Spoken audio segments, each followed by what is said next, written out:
Dear students, आज हम लोग मल्टी डिग्री ऑफ फ्रीडम के कुछ न्यूमेरिकल्स देखेंगे। ऑलरेडी हमने अपने थ्योरेटिकल क्लासेस में, थ्योरेटिकल वीडियो में सारे कॉन्सेप्ट इंक्लूड कर चुके हैं। आप उन वीडियो को एक बार दो बार देख लीजिए ताकि कॉन्सेप्ट क्लियर हो जाए और आप इक्वेशन बनाना सीख जाएं, सॉल्व करना सीख जाएं। मल्टी डिग्री ऑफ फ्रीडम में हम आगे बढ़ें उसके पहले एक 2 डिग्री ऑफ फ्रीडम सिस्टम का जस्ट एक इक्वेशन सॉल्व करते हैं, जहाँ पे कि आपको मास दिया हुआ है m1 and m2। This is the spring stiffness के x1 x2, ये तीनों का वैल्यू दिया हुआ है, मास m1 का, m2 का और k का। सबसे पहले कोई भी क्वेश्चन हो, सबसे पहले लिखिए गिवन क्या दिया हुआ है। जो दिया हुआ है आपको m1 दिया हुआ है 10 kg, m2 दिया हुआ है 15 kg और स्प्रिंग स्टिफनेस के दिया हुआ है 320 न्यूटन पर मीटर। अब ध्यान दीजिए, ये हमारा फिगर है। इस फिगर से हमको बड़ी डायग्राम बना करके इक्वेशन सॉल्व करना है और ये हम ऑलरेडी कर चुके हैं, तो हम अभी डायरेक्ट इक्वेशन लिखेंगे। और यदि आपको एक और फेनोमेना याद हो तो ये बेसिकली सेमी डिफिनिट सिस्टम है। अब हमारे वीडियो प्लेलिस्ट में देखेंगे मैकेनिकल वाइब्रेशन के अंदर, तो आपको एक सेमी डिफिनिट सिस्टम करके टॉपिक मिलेगा जिसमें इस सिस्टम का पूरा डिस्क्रिप्शन है। अब देखिए, for mass m1 the equation can be written as, for mass m1 के लिए हम यदि लिखें तो m1 के लिए क्या लिख सकते हैं, m1 x1 double dot plus K spring stiffness k into x1 minus x2 equal to 0। ये हो जाएगा हमारा इक्वेशन नंबर 1। और उसी तरह से मास m2 के लिए, for mass m2 x2 double dot plus again k और x2 minus x1 equal to 0, that will be equation number 2। Assume the motion is just harmonic motion, x1 equal to a1 sine omega T and x2 equal to a2 sine omega T. अब इस x1 से हम direct x1 double dot निकाल सकते हैं। चूँकि x1 dot की ज़रूरत नहीं है, तो x1 डबल डॉट क्या हो जाएगा हमारा, minus a1 omega square sine omega T. और यहाँ पे x2 डबल डॉट क्या हो जाएगा आपका, minus a2 omega square sine omega T. Just x1 और x2 का वैल्यू यहाँ पे इक्वेशन नंबर 1 और 2 में हम यदि रखते हैं तो ध्यान दीजिए क्या आ जाएगा, m1 x1 डबल डॉट के जगह पे हम रख रहे हैं m1 x1 डबल डॉट के जगह पे क्या आ जाएगा, minus a1 omega square sine omega T plus k x1 की जगह पे क्या रखेंगे, a1 sine omega T minus K a2 sine omega T equal to 0। ये क्या हो गया, इक्वल टू 0। उसी तरह से सेकेंड इक्वेशन में देखिए, सेकेंड इक्वेशन में इस x2 और x2 डबल डॉट का वैल्यू हम रख सकते हैं। तो क्या निकलेगा, m2 a2 omega square sine omega T plus K a2 sine omega T minus K a1 sine omega T equal to 0। ये साइन ओमेगा टी कॉमन जाएगा तो इसको हम रीअरेंज कर सकते हैं। Rearranging the above equation, rearranging the above equation क्या हो जाएगा हमारा, ध्यान दीजिए, k minus m1 omega square into a1 minus K a2 equal to 0, first equation. और सेकेंड इक्वेशन क्या हो जाएगा, k minus m2 omega square into a2 minus K a1 equal to 0। ये इक्वेशन नंबर क्या हो जाएगा, 2। अब यहाँ ध्यान दीजिए, इस इक्वेशन से हम इसको मैट्रिक्स बना सकते हैं या डायरेक्ट एम्पलीट्यूड रेशियो यदि हम निकालना चाहें तो हमारा a1 बाई a2 क्या हो जाएगा, यहाँ से a1 by a2 from equation 1 क्या हो जाएगा, A1/A2 इक्वल टू क्या हो जाएगा, K upon K minus M1 omega square. और दूसरा एम्पलीट्यूड रेशियो क्या हो जाएगा, इक्वेशन नंबर ये 1 से निकला और इक्वेशन नंबर 2 से जब आप निकालेंगे तो यही A1/A2 क्या हो जाएगा, K minus M2 omega square upon K, ये हमारा इक्वेशन निकल जाएगा। बोथ आर इक्वल, तो हम यहाँ पे क्या कर सकते हैं, दोनों को इक्वेट कर सकते हैं। K upon K minus M1 omega square will be equal to K minus M2 omega square upon K। हम मैट्रिक्स बना करके डिटर्मिनेंट भी निकाल सकते थे। अब यहाँ पे ध्यान दीजिए, ये जब दोनों इक्वल हो गया, इसको सॉल्व करेंगे तो क्या इक्वेशन बन जाएगा आपका, omega to the power 4 minus omega M1 M2 common ले लिए हैं तो omega square into K M1 plus M2 divided by M1 M2 equal to 0। This is the quadratic equation but there is no constant, so we can take omega square as common. तो क्या हो जाएगा, omega square minus K M1 plus M2 upon M1 M2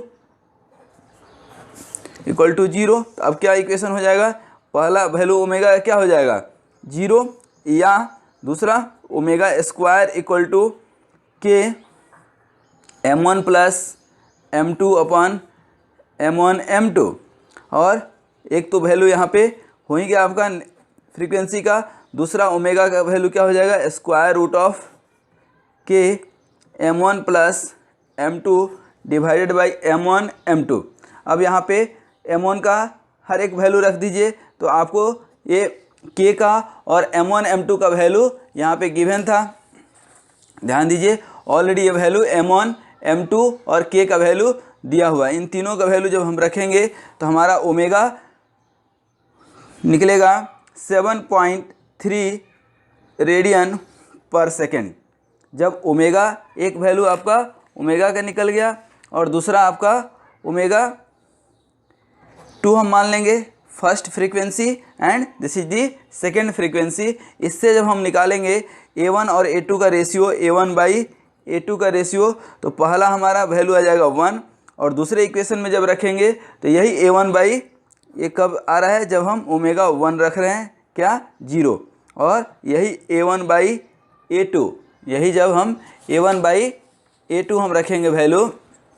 ध्यान दीजिए, A1/A2 जब हम omega 0 रखे तो 1 आ गया, और इस A1/A2 जब यहाँ पे ओमेगा 2 ये वैल्यू 7.3 रखेंगे किस इक्वेशन में, ये इक्वेशन भी आप निकाल चुके हैं, K M2 minus omega square upon K, इसमें आप रखेंगे तो you will get the value A1/A2 equal to 1.49।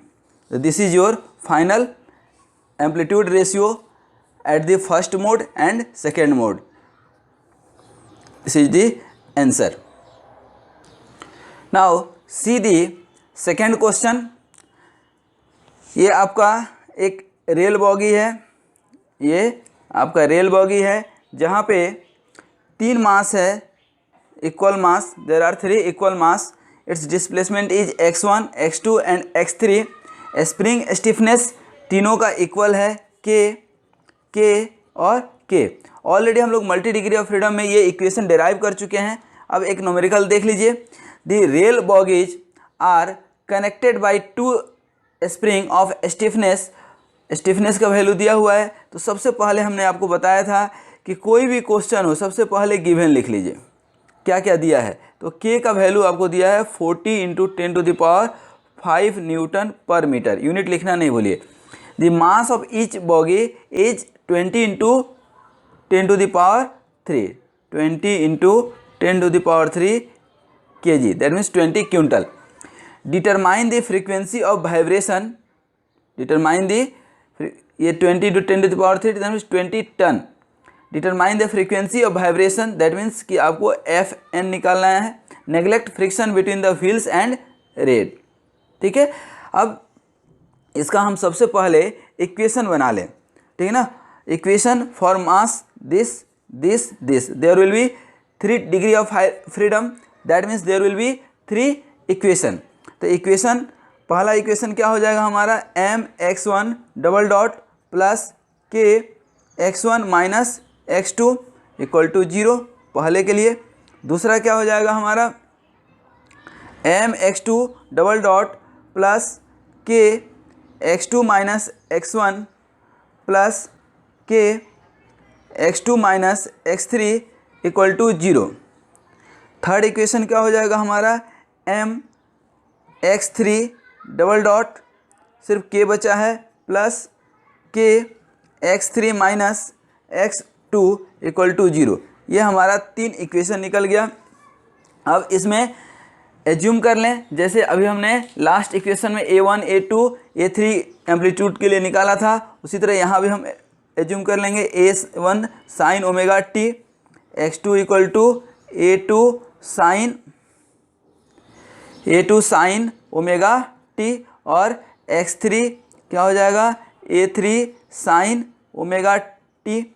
इसी तरह से x1 डबल डॉट यहाँ निकाल देंगे, क्या हो जाएगा, minus A1 omega square sine omega T, x2 double dot minus A2 omega square sine omega T और x3 डबल डॉट निकालेंगे तो क्या हो जाएगा, minus A3 omega square sine omega T. अब यहाँ ध्यान दीजिएगा, ये जो आपका इक्वेशन है, अब इस जो फाइनल इक्वेशन हमारा निकला था, इस x1 x2 x3 और ये डबल डॉट वाला ये वैल्यू इस इक्वेशन में रख रहे हैं। इस इक्वेशन में जब आप रखेंगे तो वह इक्वेशन किस में निकल करके आ जाएगा, आपका A1 A2 और A3 के टर्म में। तो इक्वेशन क्या फाइनल निकल करके आएगा, k minus M omega square, आप इसको सॉल्व करें, A1 minus K A2 equal to 0। Just हमने A1 A2 ले लिया और साइन ओमेगा टी को कॉमन करके बाहर कर दिया, तो ये फर्स्ट इक्वेशन हो जाएगा। दूसरा इक्वेशन क्या होगा, minus K A2 plus minus के x2, ये के x2 की जगह A2 और x1 है, ठीक है। तो यहाँ पे क्या हो जाएगा, A1 minus K A1 plus 2k minus M omega square into A2 minus K A3 equal to 0। यहाँ देख लीजिए, के A3 यहाँ पे x2 2 है तो 2k यहाँ पे आ जाएगा और m ओमेगा स्क्वायर 2 के साथ। उसी तरह से थर्ड इक्वेशन क्या होगा हमारा, आपका ध्यान दीजिए, x1 यहाँ पे 0 A1 x1 कहीं नहीं है तो A1 कहीं नहीं आएगा, ये आपका आएगा x2। तो सबसे पहले आप ये लिख लें, के A2 प्लस, अब x3 2 है तो क्या हो जाएगा, plus k minus m omega square into A3 equal to 0। ये 3 इक्वेशन आपका बन गया। इस तीनों इक्वेशन से क्या हम मैट्रिक्स इक्वेशन बना सकते हैं, तो इस मैट्रिक्स इक्वेशन से the frequency equation is obtained by putting the determinant of coefficient A1 A2 and A3। तो ये क्या मिल जाएगा आपका, k minus M omega square A1 का, फिर A2 का क्या है माइनस k और A3 क्या है इसमें 0।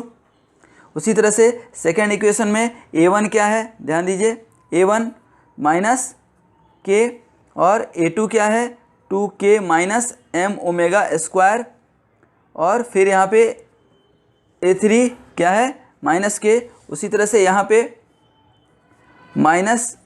जीरो, A1 टर्म क्या है यहाँ पे 0, A2 टर्म क्या है माइनस k और यहाँ पे A3 टर्म क्या है k minus M omega square. This will be 0। After solving this value क्या होगा, कैसे सॉल्व करते थे, k माइनस, इसको लेंगे k minus M omega square, this multiplied by this क्या हो जाएगा 2k minus M omega square into k minus M omega square minus, और ये माइनस माइनस प्लस हो जाएगा तो माइनस k स्क्वायर, माइनस होता है इक्वेशन में और ये ऑलरेडी माइनस है तो माइनस माइनस क्या हो जाएगा plus k, this multiplied k square minus ये 0 इंटू दिस तो क्या हो जाएगा 0 plus 0 into 0 cancel, this multiplied by this, again zero, तो कोई भी मल्टीप्लाई करेंगे तो जीरो इक्वल टू क्या हो जाएगा, zero. This is your final equation that will come in A1, sorry in cubic equation, this will B A1 A2 A3। यहाँ पे हमारा आउट हो चुका है। अब यहाँ पे वेरिएबल यदि बचा है तो क्या बचा है आपका ओमेगा। अब इसको ओमेगा में हम इक्वेशन बना लें तो आपका इक्वेशन बनेगा के माइनस फाइनल जो बन रहा है M omega square into M square omega to the power 4 minus 3k M omega square equal to 0। अब यहाँ पे 3 वैल्यू निकलेगा क्योंकि cubic omega square omega to the power 4 तो 6 आ जाएगा, तो there will be cubic equation, hence its solution will be omega 1 will be 0 एक इक्वेशन। दूसरा ओमेगा 2 निकलेगा square root of k by M, और ओमेगा 3 निकलेगा आपका यहाँ पे square root of 3k by M. Substituting the numerical values, यहाँ पे आपको न्यूमेरिकल वैल्यू ऑलरेडी मालूम है, ध्यान दीजिए, you have already this numerical value k and m, you have the value of spring stiffness and mass, so you can here find omega 1 and omega 2। omega 1 तो already आपका 0 है, इसलिए यहाँ frequency क्या हो जाएगा 0। ओमेगा 2 क्या है square root of k by M, k का वैल्यू कितना है 442 क्या था आपका, देख लीजिए यहाँ पे 10 to the power 5, 40 into 10 to the power 5, और m कितना है आपका 20 into 10 to the power 3, 20 into 10 to the power 3, तो ये आपका निकल कर क्या आ जाएगा 14.14 रेडियन पर सेकेंड। तो यहाँ पे आपका फ्रीक्वेंसी क्या निकल कर के आ जाएगा, F2 निकालेंगे तो 2.25 हर्ट्ज आ जाएगा, ठीक है। और उसी तरह से यहाँ पे ओमेगा 3 आप निकाल सकते हैं। ओमेगा 3 क्या है आपका square root of 3k by M, और ये वैल्यू आप निकालेंगे तो कितना निकलेगा 24.49 रेडियन पर सेकेंड। या इसी को आप निकालना चाहें इस टर्म में, फ्रीक्वेंसी के टर्म में, तो क्या हो जाएगा आपका 3.9 हर्ट्ज। तो that is the your final calculation for the value of omega 1, omega 2 and omega 3। And after putting the value numerical value of k and m, we get the frequency. First mode frequency is 0, second mode is 2.25 hertz and third mode is 3.9 hertz. Thank you very much for watching this video, but do the more and more practice for the multi-degree of freedom. See the concept of multi-degree of freedom in our previous video. Thank you very much once again.